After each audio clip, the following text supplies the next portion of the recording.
tempo para pergunta? Tem tempo para pergunta? Tem tempo para pergunta? Eu tenho tempo para pergunta? Tem tempo para pergunta. O podcast oficial do TDC.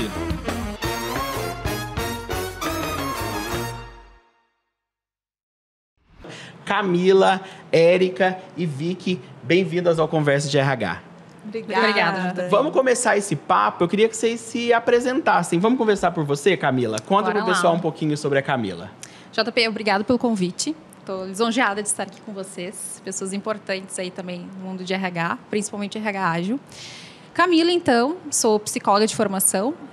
Dentro do meu contexto de atuação, dentro da área de pessoas, né, venho atuando num papel mais consultivo, como BP, mais de 10 anos de experiência de atuação, fortalecido muito por uma atuação dentro da área de tecnologia, com empresas dessa área, né, fortalecendo muito o desenvolvimento de lideranças, carreira, performance e todo o processo também de gestão de mudança, pensando aí na sua fala inicial relacionada à retomada, né, pós-pandemia, de que forma que a gente vem trabalhando também a saúde dos nossos profissionais, o retorno deles de uma forma significativa também, de uma conexão com o trabalho que foi se ressignificando também ao longo do período. Então, muito obrigada pelo convite. Muito bom. Érica. Bom, eu sou a Érica, eu sou formada em administração, a área que eu também fiz mestrado e foi em aprendizado organizacional. Eu sempre fiz carreira, sempre atuei em grandes empresas, carreira em recursos humanos, então desde estagiária até gerente. E há 2 anos eu estou empreendendo como consultora para a transformação, desenvolvimento pessoal e organizacional. Então, nesse olhar, né, de desenvolvimento é o que me encanta muito e a transformação é o que faz realmente sair de um patamar para outro. Então, é isso que eu acredito e é isso que eu quero trazer aqui para a gente hoje. Legal. Bom, obrigada, JP, pelo convite. Também estou muito feliz de estar aqui com vocês. Eu sou a Vitória Becker, mas todo mundo me chama de Vicky, como o JP falou. Trabalho há 16 anos no mercado de gestão de pessoas, também no segmento de tecnologia. Passei por algumas empresas, participei de uma implementação de um RH ágil, né, junto do JP, que foi uma experiência incrível. E atualmente eu sou Head de Pessoas e Cultura na GX2, uma empresa de tecnologia. Tenho o desafio de fortalecer cultura, né, que acho que também é algo que a gente vai falar um pouco aqui, que é um dos desafios que a gente enfrenta. É isso. Muito bom. Eu gosto muito de dar uma olhada, eu brinco que a minha caixa de e-mails está sempre lotada desses relatórios, dessas tendências que a gente recebe aí de grandes consultorias para a nossa área de RH. E aí, dando uma olhada, falando especificamente das tendências para esse nosso ano de 2024, eu gostei muito e até trouxe aqui o Gartner Hype Cycle, que eles chamam, né? Que é um ciclo de tendências, e aí eles dividem esse ciclo em 4, 5 estágios para tendências de RH, que eu acho que a gente pode conversar um pouquinho sobre isso, e eu percebo que está bem conectado com o que a gente precisa olhar para 2024. O relatório traz que o RH deve equilibrar capacidades comprovadas, eu acho que aquilo que a gente já sabe fazer bem com inovação, né? Então, com isso que precisa, essas transformações que precisam acontecer, essas mudanças que precisam acontecer. E aí o primeiro estágio que eles falam, né? Eles falam de gatilhos da inovação, que é aquilo que a gente precisa investigar e pilotar. E aí, uma das primeiras tendências nesse primeiro estágio, eles chamam de novo papel, que são os tecnólogos de RH. Olha que legal.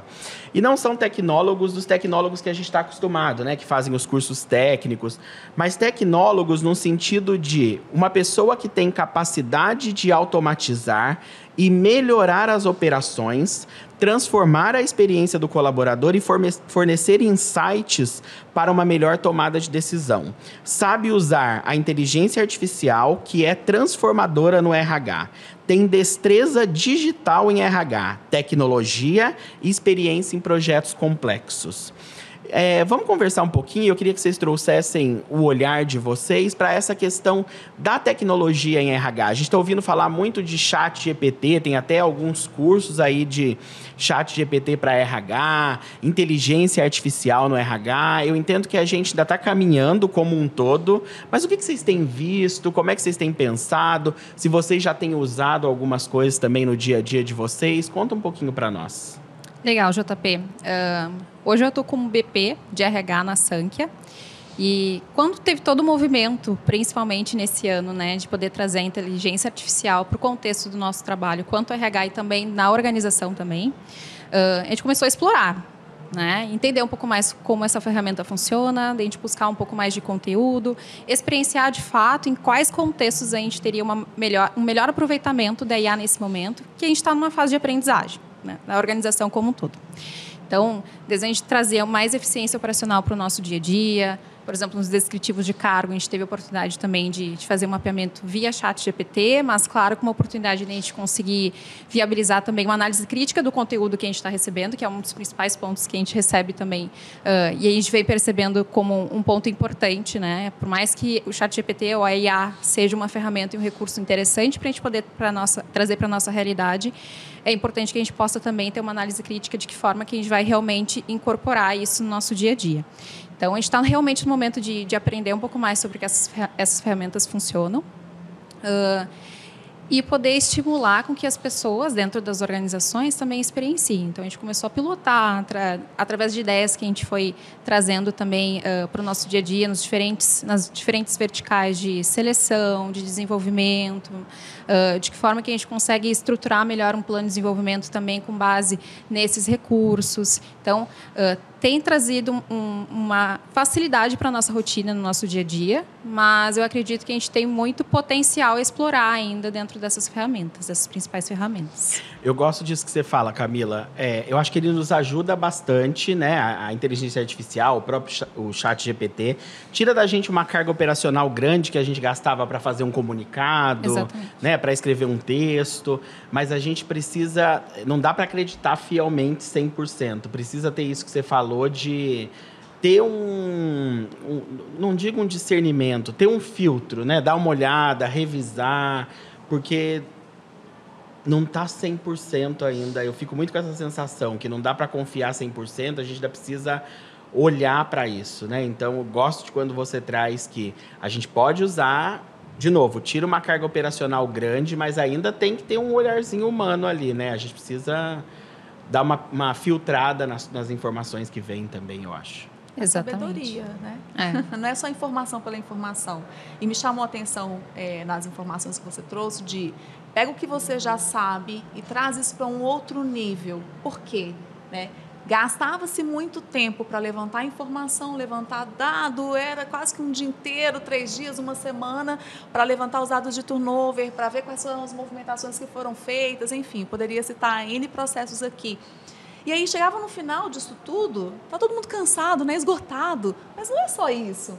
Né? Você já fizeram aquelas questões de matemática que você calcula, mas não sabe o que você está calculando, porque a resposta daquele problema é uma outra pergunta que você nem chegou nela ainda, um pouco nessa linha. Mas o mais importante agora eu tenho informação. E o que eu faço com essa informação? Como que eu tomo uma decisão que realmente eleva o negócio para um outro nível? Né? Eu saio dessas discussões rasas para uma discussão mais aprofundada para realmente trazer essa transformação dentro da cultura, né? Eu acho que essa que é a oportunidade de realmente estar em um outro patamar, em um outro nível, de usar essa informação a favor da organização. E aí uma outra questão que você traz aí também da experiência do funcionário, da experiência do colaborador. Como que as pessoas vivenciam essas mudanças no dia a dia? Ou elas são superficiais, é só eu falo que estou mudando, ou realmente a mudança acontece de fato e as pessoas vivenciam e sentem essa mudança de verdade e trazem na essência delas o caminho que a organização está promovendo. Elas sabem que mudança é essa? O que impacta no dia a dia dela de verdade? Né? Acho que esse é o mais importante. Aí exige-se muito mais do que simplesmente pegar a informação ou usar a IA no dia a dia. É além. Então, essa inteligência ou essa sabedoria, ela vai ser cada vez mais exigida para trazer um diferencial para o negócio. E é isso que vai agregar valor no final das contas. Né? E tem uma coisa legal desse ponto do tecnólogo em RH, no sentido de ser uma pessoa que conhece e tem essa destreza digital, né? O que a gente está vivendo hoje? A gente está vivendo um movimento dentro das organizações que as pessoas não têm essa destreza digital, né? Os nossos times de RH, de fato, não têm essa destreza. Tem a destreza do outro lado que está sendo pedido, que é esse trabalho com projetos complexos, a própria experiência na área de RH, nos processos de RH que já existem há bastante tempo. E aí eu vejo uma oportunidade legal da gente trazer uma nova geração, que é essa geração a geração mais digital, que já nasceu mais nesse ambiente, os millennials e os próximos Enions que vierem por aí, né? Mas aí, em contrapartida, eles não vão ter o conhecimento e a experiência desses projetos complexos de RH. Então, vem com uma coisa e não vem com outra. E o que me chama a atenção no relatório, e aí eu concordo muito com o Gustavo da Ferolab, que ele diz assim, falta um pilar aqui, se a gente está falando que as pessoas precisam ter essa destreza digital, de aprendizagem. Como é que a gente vai fazer com que esses profissionais de RH aprendam essas ferramentas digitais, tenham esse mindset digital? Né? Então, acho que é um ponto... Acho que ainda tem um pouco da ameaça de mexer em alguns processos que já perduram aí há 10 anos. Não, mas esse aqui já funciona, né? E aí vai desafiando muito o status quo ali no dia a dia, e para entrar nesse movimento precisa dessa coragem, dessa flexibilidade, dessa abertura para fazer as coisas acontecerem, senão não muda nada, né? Não adianta nada eu ter várias coisas acontecendo e nada mudando nas organizações. E quem não muda vai ficando para trás, né, Vicky? Sim, com certeza. Eu falo que eu aprendo demais ali com o time. Hoje tem um time super jovem e que ensina muito sobre a utilização dessas ferramentas, e como o JP falou, eles já vêm de fábrica, né, com isso. Mas eu acho que também tem um pouco das lideranças, às vezes, abrirem a mente de aceitar uma nova forma de fazer. Não precisa ser difícil, né, para ser útil ou para a gente utilizar. Então, acho que faz muito sentido. E também, resgatando um ponto que tu trouxe, Érica, antes, eu fiquei pensando... eu acho que a IA, os dados, indicadores, tudo isso que a gente tem hoje realmente faz muito sentido a gente ter, mas tem muito modismo, às vezes, também no RH, né? Então, não, agora a gente vai implementar isso porque está na moda, ou agora a gente precisa levantar esse indicador porque todo mundo está usando. Mas a gente levanta indicadores e não faz nada com aquelas informações.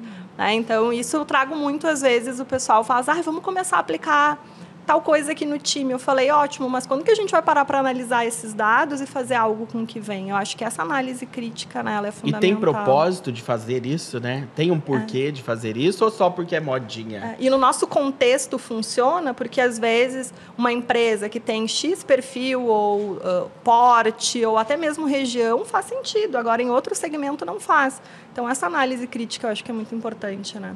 Legal. E aí, nesse estágio que eles chamam de gatilhos da inovação, né, eles falam que vão levar até 10 anos para alcançarem a maturidade, ou seja, chegar num platô de produtividade. O que mais que vem dentro desse primeiro estágio? Então, nós falamos desse novo papel, né, ser um tecnólogo de RH.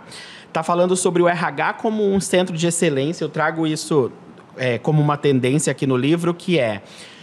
E eu gosto muito, aqui a gente está gravando esse episódio, né, para você que está assistindo, aqui dentro do TDC Future em Porto Alegre, com todo o apoio do TDC.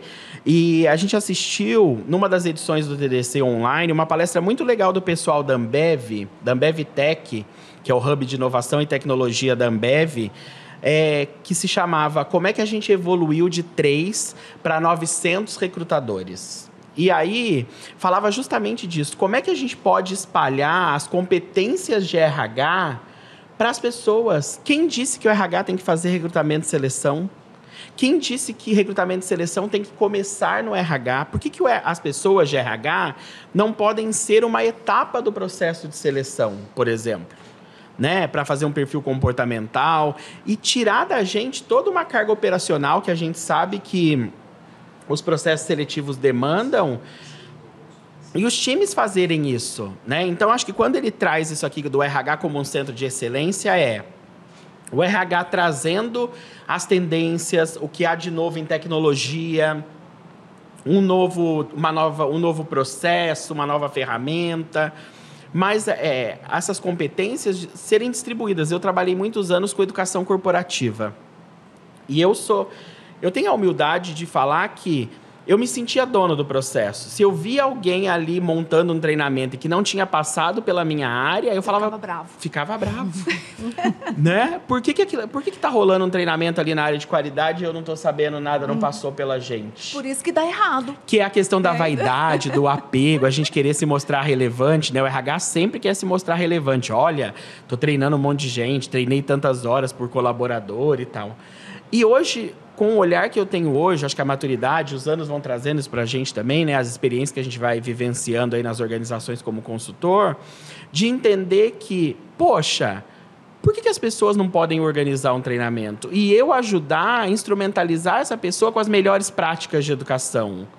né? Uma atividade que ele pode fazer, um formato que ele pode trazer diferente. Então, eu gosto muito dessa ideia de centro de excelência. E aí, quando ele fala 10 anos, eu também vejo que está longe. Porque, de novo, tem esse apego das pessoas, né? Tem o apego da nossa área de eu sou dono do processo. Peraí, você quer... E aí, cai no que a Érica falou. Tem que se desapegar e criar uma oportunidade de fazer diferente. Trazer a tecnologia... E eu vejo muito isso com o departamento pessoal, né? Quando a gente fala de, olha, a tecnologia está chegando cada vez mais nos processos de departamento pessoal, que são processos operacionais. Totalmente. E aí rola uma coisa que a gente viu lá em 2016, 2017, quando a gente falava de transformação digital, com as pessoas assim, ai, vou perder meu emprego, né? A tecnologia vai vir, o computador vai me substituir. E hoje a gente está vendo que é exatamente ao contrário. A tecnologia vem e a gente precisa de pessoas com outras destrezas, com outras capacidades. E aí eu falo muito isso para os profissionais de departamento pessoal, né? Cara, tá bom, o computador vai fazer o seu processo de folha, vai fazer sua conferência, que hoje você faz manual. Que bom que ele vai fazer isso. E que você possa aprender outras coisas de RH, outros temas de RH que hoje a gente não dá conta de fazer. Como diz a Vicky, né? Hoje a gente levanta vários números e não faz nada com isso. Ah, por quê? Porque eu não tenho capacidade de fazer, não tenho tempo, não tenho pessoas disponíveis para fazer. Né? Então, a tecnologia vem nos ajudar muito com isso. Como é que vocês veem essa coisa do desapegar e a gente subir um degrau, ser esse centro de excelência? JP, eu acredito muito que a gente só consegue escalar através das pessoas. A gente pode trazer metodologia, a gente pode trazer o que está rolando aí de tendência, enfim. Mas se a gente não conseguir empoderar as pessoas para que elas também se apropriem disso, dificilmente a gente vai conseguir atingir as pessoas da forma como a gente quer atingir e proporcionar a experiência que a gente quer proporcionar para as pessoas também. Né? Então, acredito muito nisso e isso ocorre também de uma forma muito multidisciplinar. O RH precisa se apropriar do que é de RH, isso é importante, buscar essa inovação, mas é a partir dessa relação com outras áreas que a gente consegue incorporar, inclusive, conhecimentos e novas metodologias que são essenciais. Né? Tive a oportunidade de trabalhar e tenho a oportunidade de trabalhar bastante com agilistas, com designers, pessoas da área de produto. Né? De que forma que a gente vai trazer essa mentalidade também para os nossos serviços, né? Porque a gente oferece também para os nossos colaboradores. Então, é essencial. É legal isso que você está falando, porque um dos tópicos desse primeiro estágio, né, que são gatilhos de inovação, eles falam do gerenciamento de portfólio do RH, que está muito ligado com o produto, né? Hoje a gente lança um monte de ação, mas ações completamente separadas e que não são vistas como produtos. Não existe uma visão de produto de entender que os produtos de RH, eles têm um ciclo de vida. Eles têm começo, meio e fim. A gente lança um novo benefício. Quando esse benefício vai parar de existir? Ele fica ad eterno, a gente não olha mais para ele. Às vezes nem revitaliza, atualiza, né? Acho que essas revitalizações e atualizações acontecem muito se a gente é muito mais reativo, né? Porque alguém veio aqui e cutucou do que de forma proativa. Então, é um ponto legal isso que você está falando. Como é que a gente se aproxima desses profissionais para trazer essa mentalidade de produto para os nossos produtos de RH? Né? Acho que a gente precisa olhar um pouco mais para isso. Vejo muitas... Eu falo que eu fico sempre com a sensação de que falta alguém para costurar. Porque a Érica é de treinamento, ela lança um treinamento para liderança. A Vicky é de remuneração, ela lança a janela de mérito. A Camila é de carreira, ela lança a avaliação de desempenho. E aí lança tudo ao mesmo tempo, e aí o líder fala assim, eu só trabalho para o RH. Eu fico com a sensação que falta isso, sabe? Falta alguém para fazer verdade, a costura, né? E falar. E é verdade, é o que acontece em 100%, quase 100% das organizações aí. Como o RH ainda trabalha muito em silos, eu sou de seleção, Camila é de carreira, a Érica é de treinamento, a Vicky é de remuneração, cada um lança as suas coisas, porque também tem os seus objetivos para atingir, e sai tudo ao mesmo tempo. Né? Então, acho que falta essa... E eu sempre questiono, que experiência a gente está gerando para o nosso líder? Que experiência a gente está gerando para as nossas pessoas? Eu já passei por diversas organizações que a gente recebia 3, 4, 5 comunicados de RH por dia. E os próprios RHs não sabiam desses comunicados. Ficavam, mas está acontecendo isso? Eu não sabia. Porque foi a outra área aqui que senta na mesinha do lado que mandou e a gente não viu. Né? Então... muita informação e daqui a pouco cai no descrédito, porque ninguém lê mais o comunicado, aquele e-mail fica ali, só marca como lido e ninguém abriu de fato o e-mail. Então eu sinto muito isso e gosto quando trazem também essa tendência, né? Falta fazer uma gestão de portfólio. E o último, que acho que é legal, é hack de cultura. Deixa eu só aproveitar um gancho que você trouxe. Você falou de silos. Sim. Eu acho que o caminho está justamente na dissolução desses silos. Por quê? Se todos sabem o que estão fazendo ali, qual é o objetivo da organização? Onde a gente quer chegar? Se todos têm o mesmo objetivo, nós vamos trabalhar para chegar nesse objetivo. E é uma pergunta simples ali no dia a dia. O que eu estou fazendo aqui vai me ajudar a chegar nesse objetivo da organização? Então, essa desconstrução das áreas, defendendo a importância do processo dela, é o caminho. Né? Pegando aquele livro, Agile Management, do... Como é que chama? Angel Medellina, o autor? Angel Medellina. É um homem, eu achava que era mulher, depois eu fui pesquisar ele que era um homem. Leadership... Não, Management, Agile Management. Ele traz um pouco dessa reflexão de os departamentos administrativos, eles querem justificar a existência deles. Então, as áreas de RH, né, ou as áreas da organização querem justificar. E como que elas justificam? Criando processos. E processos que demandam mais as outras áreas para mostrar que elas são importantes. E isso destrói a organização e o desenvolvimento e o crescimento dela. Porque, na verdade, o que você está fazendo ali, seu objetivo não é fazer a organização crescer, aquele processo que você está fazendo ali, defendendo com unhas e dentes como o melhor processo para a organização, ele vai levar a organização para aquele lugar? Então, é uma pergunta, mas abrir mão de justificar por que aquele departamento existe é o caminho de desconstruir né, esse apego. E não é simples, não é fácil. Por quê? Eu quero justificar porque eu preciso ser gerente nessa organização, não é? E aí é uma disputa de ego ali, de poder, que acaba atrapalhando a fluidez do negócio. Né? Então, é uma desconstrução que não é simples de fazer, mas é necessário. Eu falo que a gente precisa olhar para fazer essa desconstrução muito da experiência que a gente está proporcionando hoje, né? E a gente não olha para essa experiência.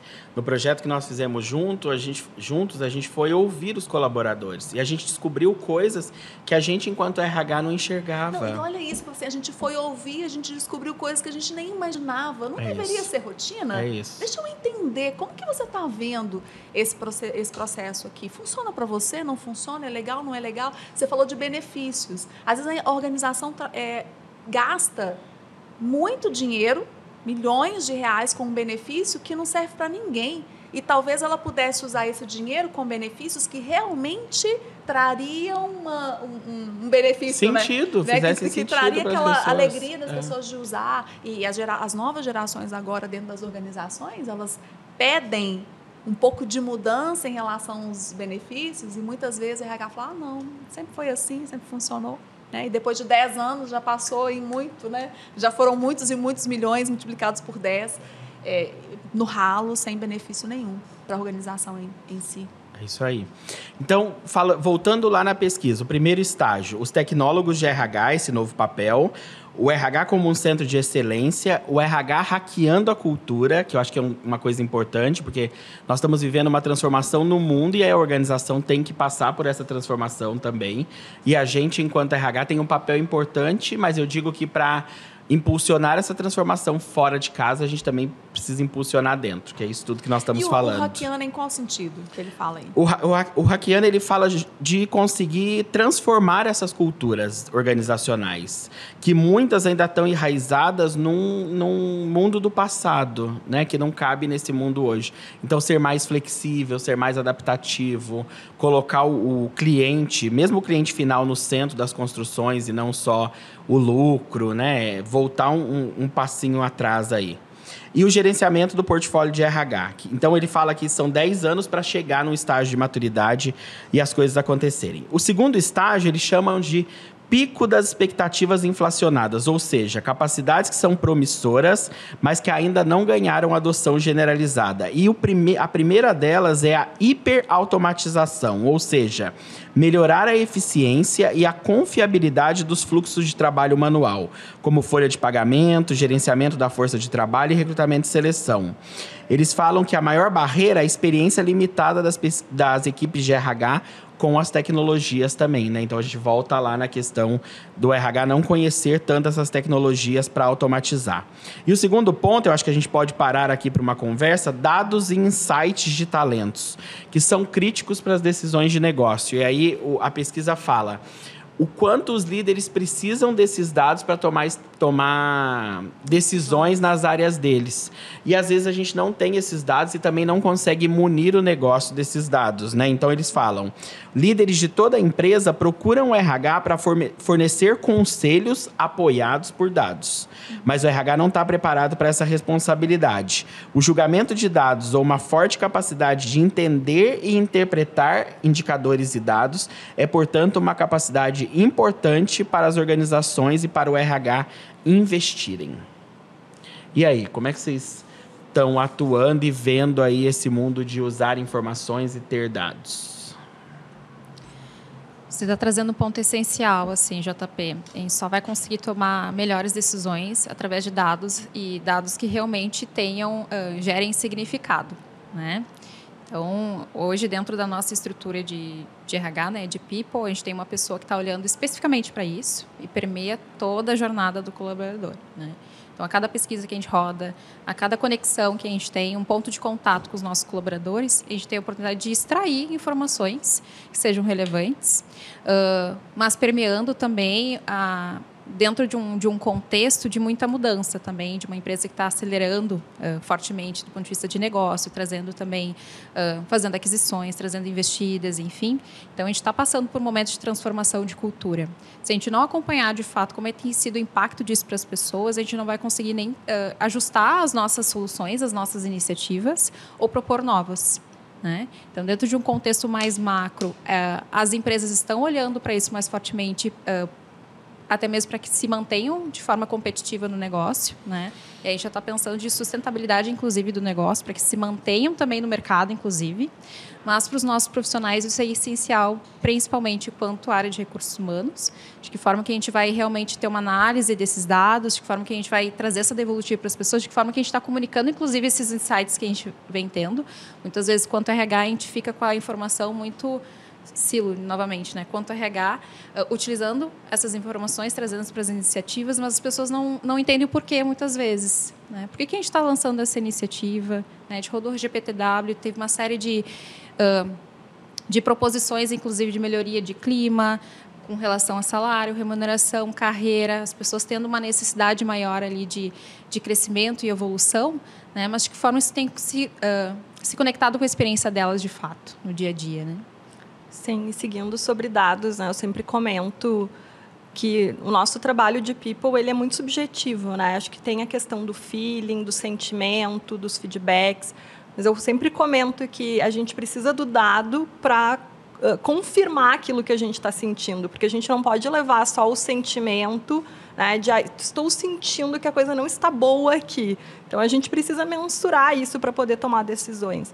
Mas eu acho que essa subjetividade, né, que a gente tem, eu acho que ela também precisa permear o nosso trabalho, né, de gestão de pessoas. Eu acho que a gente vai encontrando maneiras de mensurar, de tangibilizar aquilo que o nosso feeling, que o nosso sentimento, depois de tantos anos trabalhando com pessoas, nos traz. E aí o dado vem e ele comprova aquilo que a gente está sentindo, né? Então, eu acho que é uma maneira também de dar forma ao nosso trabalho, que acaba sendo muitas vezes tão intuitivo até, de certa forma, né, dentro da RH. Eu acho que a gente podia falar um pouquinho do perfil dessa pessoa, né, que trabalha com isso. Eu brinco que eu não levo o mínimo jeito. Eu vou até o 6V6, o 6V7 eu já preciso de uma calculadora para fazer. Então, acho que tem que ser uma pessoa que, de fato, goste de números, né? Então, sim. E eu fico feliz com isso, porque nas organizações onde eu tenho passado, eu tenho visto essas pessoas chegando com outro perfil, um economista, uma pessoa de ciências contábeis, né? Que tenham outro perfil, um engenheiro, do que, cara, eu sou de comunicação, eu fiz comunicação, então não sou de números. E aí, talvez, essa incompetência, por muitos anos, ficou ali, né? Porque o RH é o quê? Até antigamente eram psicólogos, administradores que fizeram RH... Dinâmica com balão, né? Nesse grupinho aqui, né? E aí eu fico feliz que começam a chegar outras pessoas que nos ajudam a impulsionar isso. Que também é tão importante, né? Posso desconstruir um pouco? Pode. Dessa visão, né, de ser de números ou não de números. Agora, com a tecnologia, a gente está falando que vai mudar um pouco de patamar com as informações à mão. E o que eu faço com essas informações é o que vai fazer diferença. E essa visão de números, ou o que esses números representam e o que eu preciso saber desses números que vai impactar no meu negócio, é isso que, na verdade, vai impulsionar a tomada de decisão, principalmente para o gestor no dia a dia, né? Que foi a abordagem inicial. Então, se eu tenho ali na palma da minha mão quantas saídas eu tive no mês, por que eu tive essas saídas, que são as informações qualitativas, o que aconteceu? Por que essas pessoas saíram? Né? Qual é o histórico dessa pessoa? Quantas movimentações ela teve em 5 anos que ela estava na empresa? Qual foi a avaliação dela de carreira? O que eu tinha de perspectiva para ela de treinamento, desenvolvimento? Né? Como que ela se sentia em relação ao engajamento na companhia? Eu tenho ali a vida inteira dela, todas as informações, inclusive os dados estatísticos, matemáticos, só que ali eu preciso ter essa visão de como que eu vou tomar a decisão em relação a ela, onde eu errei dentro do processo, né? Trazendo um pouco para a vida, a questão financeira, eu preciso entender finanças para fazer bons investimentos para o futuro, ou seja, eu vou trabalhar com vários assuntos e essa conexão desses vários assuntos que vai trazer essa inteligência complementar dentro do negócio. E essa visão mais abrangente do negócio em si, que não vai ser só a parte qualitativa, vai ter também o quantitativo e as duas coisas conectadas. E nós vamos ser exigidos a conhecer do todo para ajudar a organização a tomar melhores decisões. Né? Eu acho que são 2 olhares, concordo também, mas tem a questão de produção, quem produz esses dados? E aí aonde eu vejo dificuldade do RH.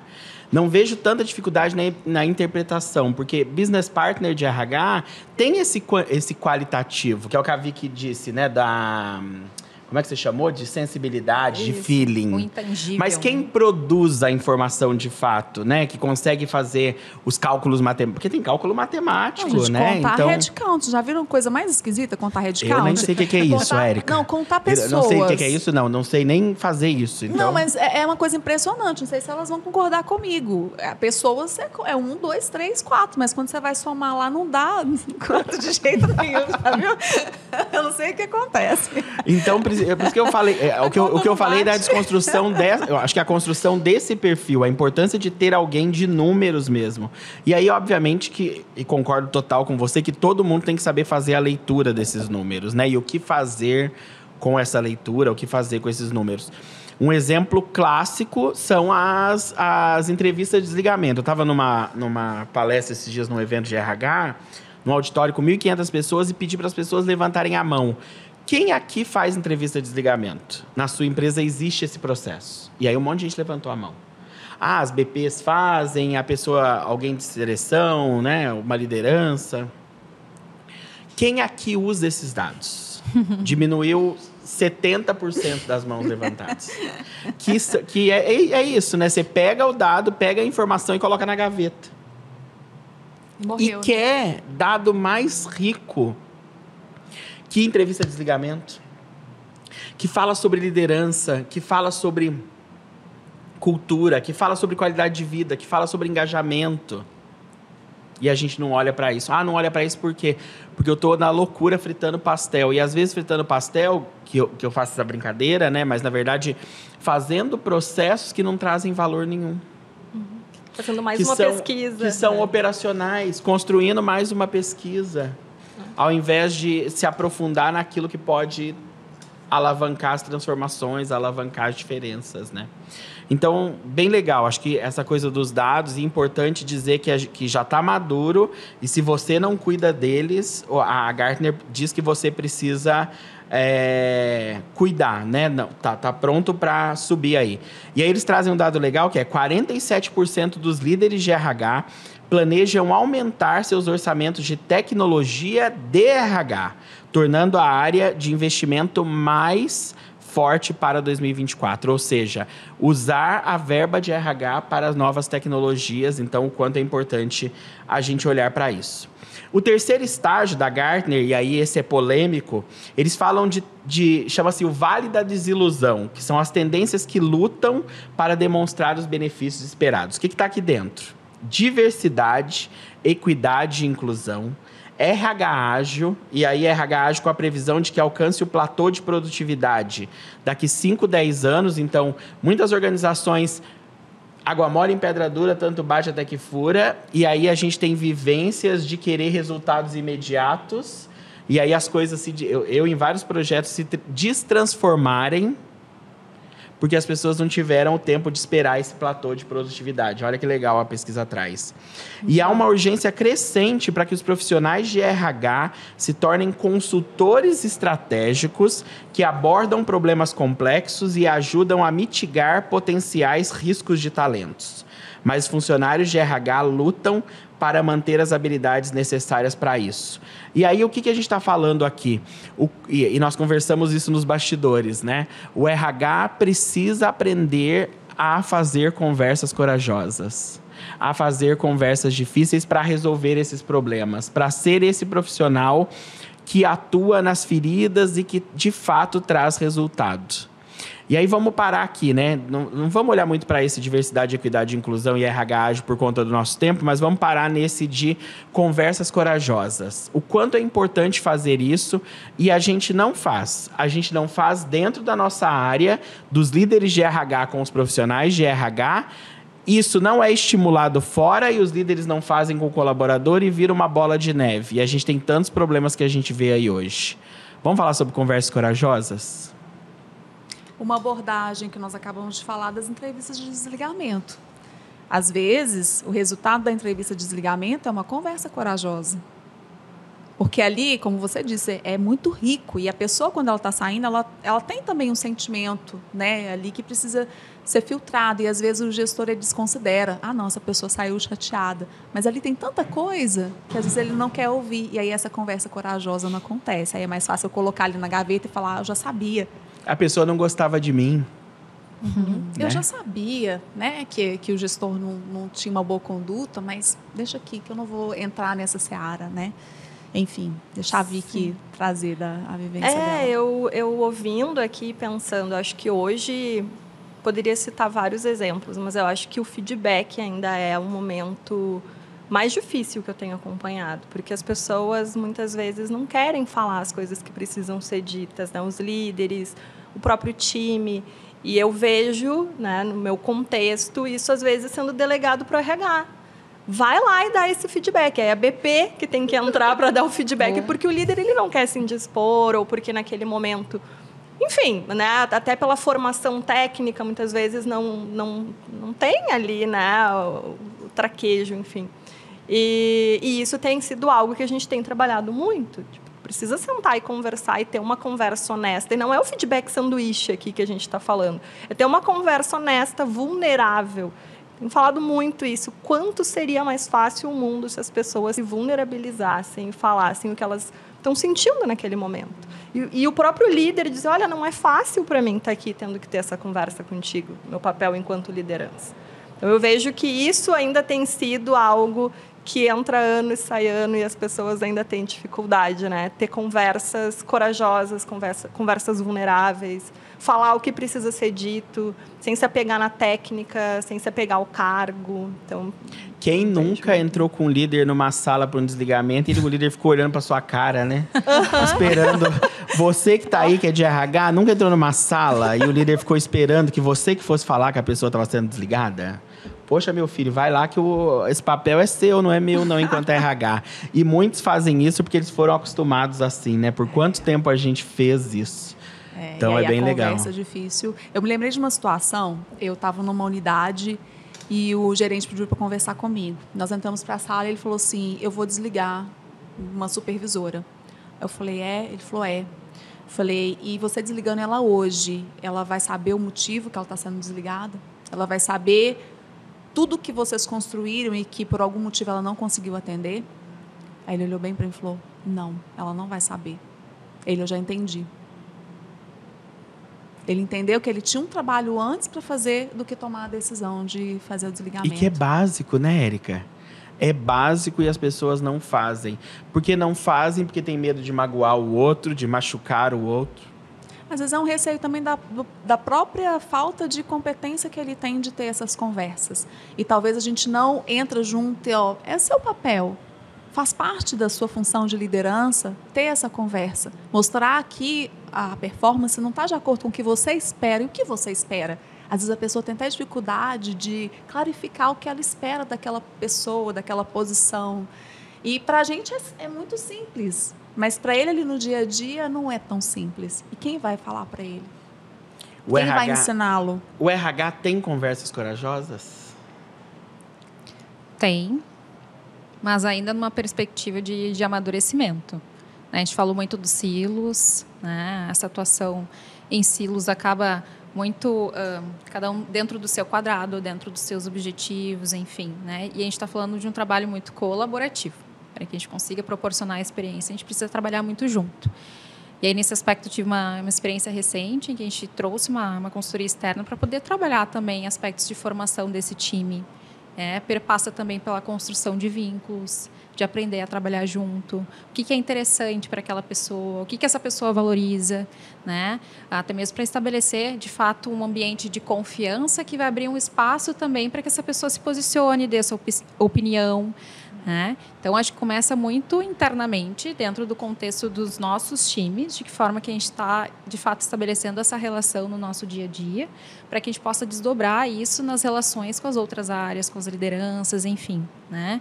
A gente rodou ciclos de treinamento de conversas difíceis. Né? Agora, de que forma que as pessoas estão trazendo isso para as suas realidades, colocando em prática, experienciando. Não vai dar certo sempre, né? Testando que a gente erra e ajusta, e no próximo a gente vai evoluindo também, mas com suporte, com apoio. Você falou muito do quanto que as lideranças estão sendo, de fato, desenvolvidas e preparadas para essas conversas, mas de que forma elas estão também sendo apoiadas no dia a dia. Né? Até tremeu aqui. De que forma estão sendo apoiadas no dia a dia. Então, temos muitos novos líderes que estão se inserindo dentro do contexto de uma atuação de líder de pessoas, né? Que muitos deles também vêm, né, Vicky, de uma carreira muito técnica, que não tem, muitas vezes, esse repertório, estão vivenciando muitas vezes pela primeira vez, uma conversa difícil, um desligamento, enfim. De que forma a gente está munindo também de ferramental, né? Tanto do ponto de vista prático, como também do ponto de vista da experiência mesmo dessa liderança também. Né? Então, acho que é um aspecto importante. Teve um contexto recente em que a liderança ia conduzir um primeiro desligamento, já que a gente está falando aqui, né, no momento mais crítico para a liderança, de toda uma preparação, a pessoa estava bem ansiosa para poder conduzir, ela tinha consciência de toda a jornada que ela tinha trabalhado de um plano de desenvolvimento com essa pessoa, com os feedbacks, enfim. E ainda assim, para o momento X ali da hora H, né, com muita dificuldade. Né? Vamos fazer, então, uma simulação? Né? Vamos experienciar como é que seria. Né? Imagina como vai ser esse momento. Né? Tenta elaborar também internamente, né, na sua mente, de que forma você vai comunicar, das situações que podem ocorrer, enfim. Né? Então, tem um papel importante nosso quanto RH de poder também trabalhar essa preparação, né, dessa liderança para esses momentos. Mas com a consciência de que somente na prática ela realmente vai conseguir tangibilizar essa experiência e construir, de fato, esse repertório. Né? Para fechar esse terceiro estágio, tem um tema que eles dizem que está descendo o pico das expectativas inflacionadas. Trabalho híbrido. Falamos tanto de trabalho híbrido e aí agora vemos com força o que é a retomada para o presencial. A Você RH do final do ano passado, finalzinho de 2023, trouxe um pouquinho disso, trouxe uma matéria sobre isso e aí tem vários exemplos e até falas de executivos de RH dizendo as nossas pessoas não queriam voltar, mas a gente precisou voltar. Como é que vocês estão vendo essa retomada para o presencial? Como é que vocês estão vivendo isso aí nas organizações? Como é que vocês vão ficar em 2024? Ou estão pretendendo, pelo menos, ficar em 2024? JP, eu entrei na Sankia já num momento ali de pandemia, então boa parte da minha atuação no modelo remoto, eu estando aqui em Porto Alegre, a sede em Uberlândia. A empresa está no movimento de retomada, de fato, né, principalmente nas regiões onde tem sedes, enfim. E o RH sendo convidado a também ser um agente de mudança, né? A gente está falando de uma transformação, de mudanças que estão... Pessoas que estão mudando a sua rotina, né? Já tinha uma rotina estabelecida com as suas famílias, em casa, enfim, né? E dentro dessa tomada de decisão de uma retomada, de que forma que a gente vai fazer isso de uma forma estruturada, comunicando o que precisa ser comunicado, né? Acompanhando também essas pessoas, né? Então, teve momentos graduais de retorno, né? Para que as pessoas pudessem se preparar, se organizar. Mas, sim, tem um contexto de pessoas que realmente têm a preferência e desejam permanecer no modelo remoto e muitas vezes acabam tomando uma decisão também relacionada à sua própria vida e carreira, né, para buscar oportunidades ou empresas que proporcionem, né, esse modelo de trabalho para ela. Então, tem muitas pessoas aí tomando decisões também, considerando, colocando isso na balança, né? Mas, do ponto de vista da empresa, é toda uma preparação para esse retorno, desde infraestrutura, né, de que forma que essas pessoas vão ficar também interagindo, né, no remoto, no híbrido, nas reuniões em call. Eu estou aqui presencial e eu estou numa reunião com outras pessoas que também estão em outras reuniões. De que forma que a gente vai também proporcionar uma melhor experiência para essas pessoas estando no ambiente físico novamente, né? Eu acredito que tem um espaço importante para a gente poder trabalhar ainda contra a organização.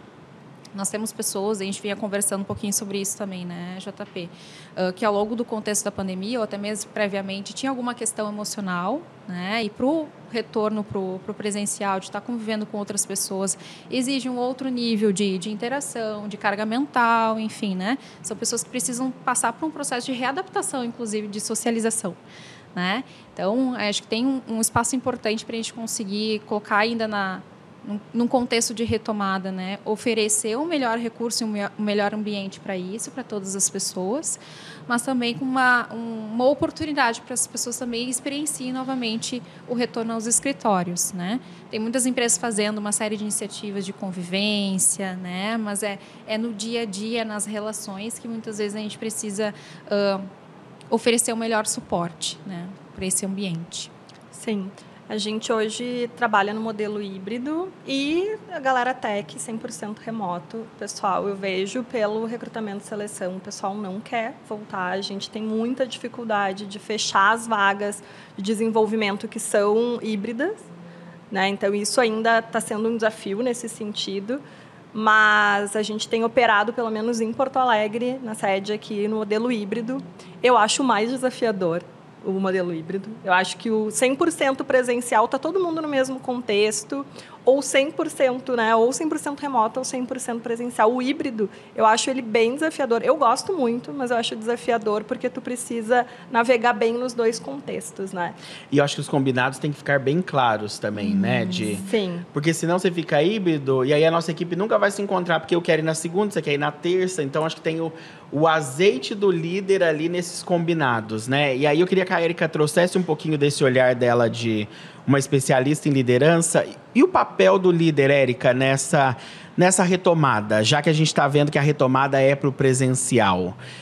Eu fico com o sentimento, e as pessoas que eu tenho conversado muito também, que essa retomada está acontecendo muito por conta de controle. Porque está perto dos meus olhos, então eu consigo controlar. Como é que fica esse papel e esse mindset da liderança nessa volta, já que a volta vai acontecer e a gente tem que lutar com uma coisa que é as pessoas não querem? Essa questão do controle é interessante porque nem estando tão perto você não consegue controlar. Então, a primeira coisa é admitir que não existe mais controle e que você trabalha com adultos e que essa relação precisa ser de adulto, né? Apesar de que, às vezes, tem esse papel educacional também, né? O líder ainda precisa trabalhar um pouco essa educação.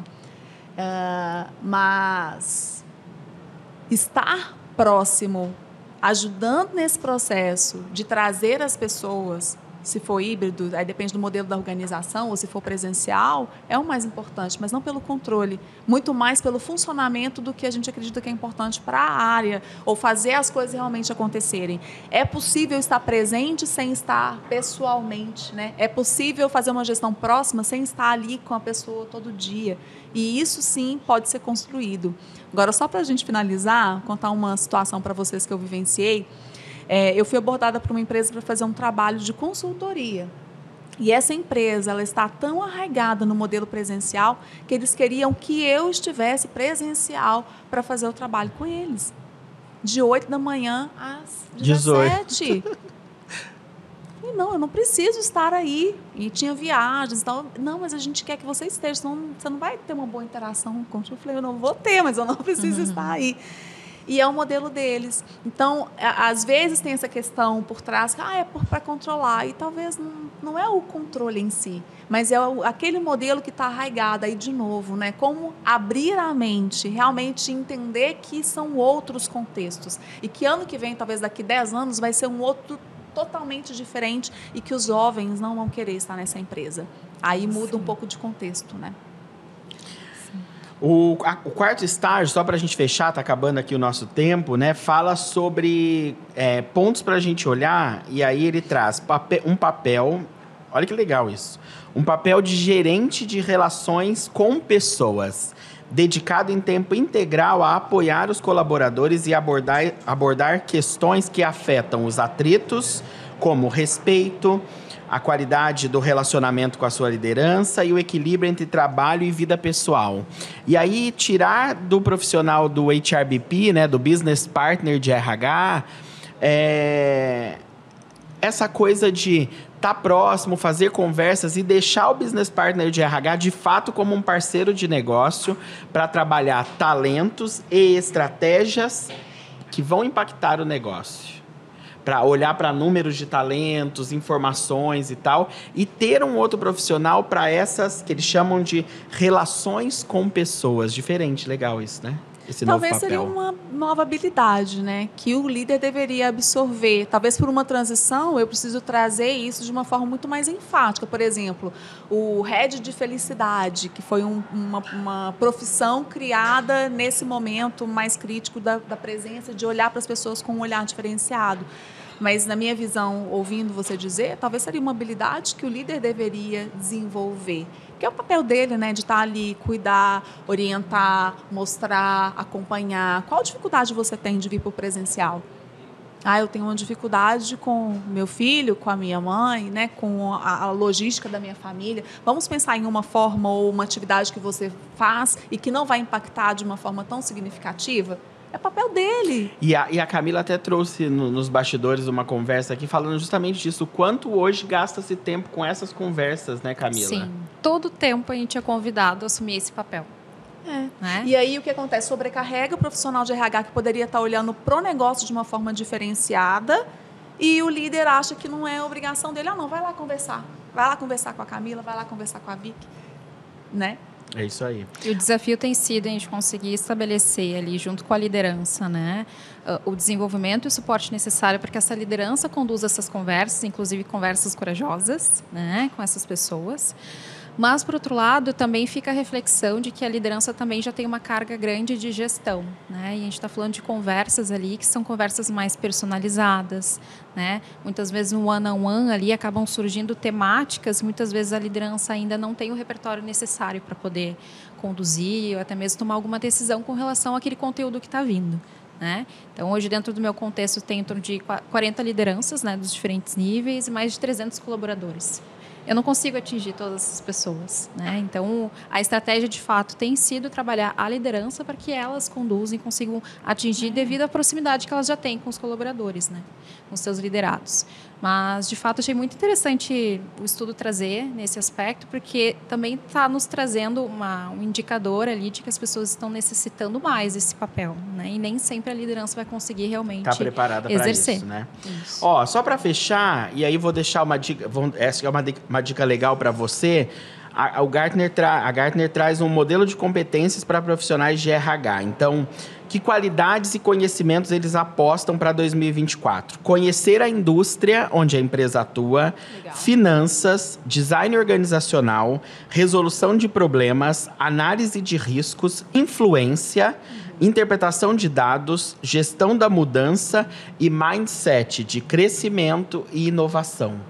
Então, acho que são temas legais para a gente olhar e tá aí no seu radar. Meninas, para fechar, um recadinho final aí de cada uma de vocês. E aí eu queria que nesse recadinho vocês trouxessem a principal tendência no olhar de vocês para nesse ano nosso de 2024 para o RH, para a pessoa de RH? Que a gente consiga explorar mais fortemente a nossa capacidade de aprendizado. Você falou de finanças, falou de negócio, falou de uma série de conhecimentos que nós, RHs, precisamos absorver para que a gente consiga tornar, de fato, uma competência.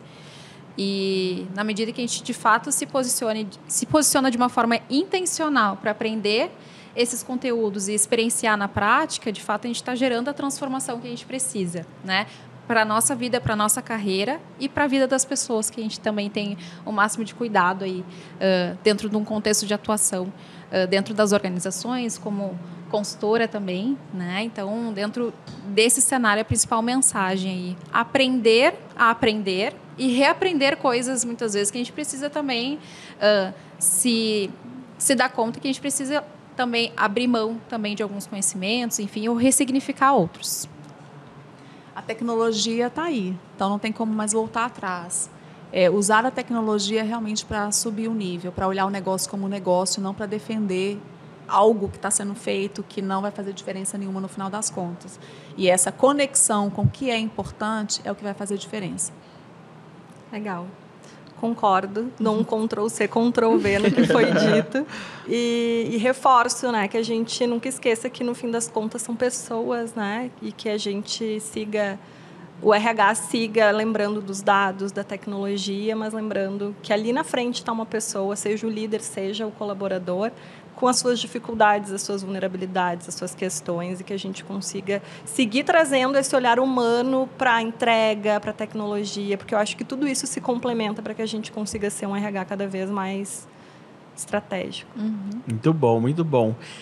Que aula, senhoras e senhores, que aula, que papo gostoso tivemos aqui. Estivemos por quase 1 hora, ficaríamos muito mais conversando. Então, meninas, obrigado por terem aceito o convite. Agradecer também o TDC pela oportunidade da gente gravar aqui dentro da edição. Acompanhe o podcast oficial do TDC, que se chama Tem Tempo para Pergunta. Muito legal, procura aqui no YouTube também. A gente se encontra em outros Conversas de RH 2024, vem recheado de coisas novas. Obrigado, a gente se vê já já. Tem tempo para pergunta? Eu tenho tempo para pergunta? Tem tempo para pergunta?